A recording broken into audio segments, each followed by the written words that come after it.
then just like disappear and don't respond to anything.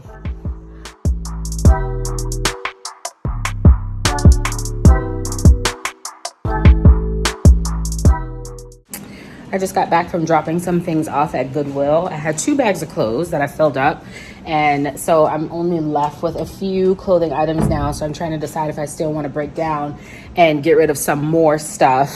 But I just unpacked my suitcase, and so I'm washing clothes right now, and then I'll go through those clothes to see if I want to keep any of those clothes from the trip. I think I do, because those are the things that I wore, and those are the things that I probably will continue to wear. So I kind of only want to keep things that I know for sure I'm going to wear. If I'm not going to wear them, then I kind of just want to get rid of them. I was trying to sell some of the items that I owned on Mercari and on Facebook Marketplace, but it just seems like it's just taking too long it's been a few days now, and it's like, it's just taking too long to like offload some of the stuff and get it sold. And I just know that whenever you buy something, you're basically already wasting your money, spending, money on that item. You already spent it. You've already wasted your time, energy, everything has already been wasted. So it's like, what are you really trying to get back for this item? And so even though like most of the items that I was trying to get rid of had tags on it, people were still trying to like completely lowball me on the amounts that I was asking for. And I'm just like, I'm only asking for half of what I paid, and you're still trying to lower the price on me. And I'm just like kind of running into a situation now where it's just like, I'm just kind of like completely over it. And so I just packed up everything that I was trying to sell clothing wise and just put it in a Goodwill bag and just took it down to Goodwill just now. And I feel a little bit better. I'm a little bit stressed because like I said, I did spend that money on those items. I did spend my time. I don't know. I think it's just better to just go ahead and get rid of it, and then just use this as a teachable moment to just remember, like, stop spending your money on things that you don't really need, because all you're going to end up doing is giving it away in the long run. So like, why keep buying it and purchasing it if you're not going to really even use it? Like, I had so many items that had tags, and I still have stuff that have tags in it. Like, this whole basket thing was stuffed more than it is right now. Like, it was literally like overflowing completely with just sweatshirts and stuff that I've never unpacked and never opened, never worn. Like, I got so many Champion sweatshirts that I purchased, when I was feeling down.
does anybody else get into these modes where you're about to move in a few days and you haven't started packing yet, but you have stuff like everywhere because you've been washing clothes and throwing away stuff and cleaning out things, and like you don't know whether or not you should put things away or if you should start packing.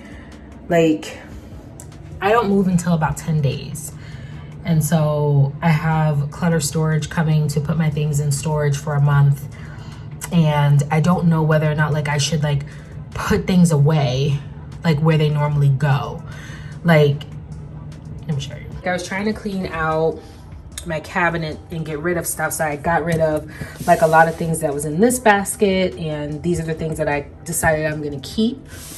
And then I still have to go through this perfume basket because like these sprays back here, I don't use. And so I want to get rid of the ones that I'm not using and keep the ones that I am. And so I only have 2 things up there. But I was like cleaning this stuff out and like I pulled these out to get back there. And I'm just like, do I put it away when I'm done? Because I'm moving. So it's like, do I put it away or do I keep it out? I don't know. And like I did laundry. And I just like threw everything onto the floor after it was done washing. And I'm just like, do I fold everything and put it away? Or do I just like leave it on the floor until I move? Like, what do I do? And then over here on this counter, I've got like tissue that needs to put away, Zofran that I was taking, they need to throw away, honestly. Like, I've just become a really messy person because I'm moving. And I unpacked my bag from my trip and I'm just like, do I hang everything up in the closet? Do I keep it in a pile on the, like, what do I do? And so like, I'm in between like deciding whether or not I want to clean or if I just want to just go ahead and start packing everything in boxes. So the house that I used to live in with my roommates, the upstairs apartment is coming available. So if you guys have been following me since I lived with my roommates, you'll know that this is the house that had the cat in it that I didn't like living in. But the upstairs unit was a unit for a mother and daughter and a cat that lived upstairs, and she's moving. Anyway, the manager of the apartment, she's trying to decide if she wants to take the upstairs unit and if she wants to rent me her little mother-in-law unit that she lives in on the side of the house, which both are fine because both have their own private bathroom, their own private kitchen. So I'll still be living with the roommates, but I won't be sharing bathroom and kitchen with them anymore. The only thing I'll be sharing with them is washer and dryer, which is fine. I think 8 something for the upstairs unit because it's got 2 bedrooms up there. It's like a big regular sized bedroom, and then the other bedroom is like a little small bedroom, so not really equipped for 2 people, but more so, she said it was like more so equipped for like an office. But the mother and daughter were living up there together, so I don't know how they arranged that, but so it's 8 something upstairs, and then we're thinking that the little mother-in-law suite's gonna be 7, but this includes electricity, it includes internet, it includes water, sewer, trash, it includes everything. It's one bill. So in the long run, it makes sense. I don't know how I'm gonna be moving back in there because I did move out and I don't like to go back to situations that I left already because it never works out when I do that.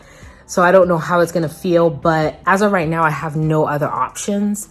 And so this needs to be an option right now. And so the only thing I don't like about it is that I have to sign a year lease, and it's gonna mess a little bit with my anxiety, which I don't want it to do. I kind of want to be positive about the situation and think that this is a blessing, you know, to help me out with rent situation. And because like my job has been slow and, you know, all that, I'm just trying to look at it that way. But I was trying to like sell all my stuff and like, I don't know, just like start over. I kind of just needed that start over feeling. Hopefully like September 1st. And it is an older house, so I'll be leaving. I mean, I'm moving out of this apartment anyway, but like I'll be leaving the option of like living in something nice to move back into something old, if that makes sense. So that's the reason why the rent is so cheap, because the house is old. It's not in like the greatest condition, and like the dishes and, or like not the dishes, like the appliances are not like up to date and new. And so I'm like leaving my situation to go into something that's like a downgrade, but it's cheaper. cheaper is always better. I don't know what I'm trying to say, but I don't know how I'm gonna feel, but I just know that like I'm just kind of like in a crossroads of like trying to decide like what I want to do with like the rest of my life, and like I don't have anywhere to move to right now. I intentionally didn't look for anything because I was planning to take a whole month off of work. So like I intentionally didn't plan anything or didn't look for any apartments, didn't do anything for the month of August because I knew that I was going to be like selling all my things and just leaving. A part of me is like a little bit scared about moving back in with the roommates. A part of me is like block their number so that they can't contact you and then just like disappear and don't respond to anything. But another part of me is like, no, move in, it's cheap. But a strong part of me is like, block them. It's like block them and don't engage, don't move in there. You don't want to live there.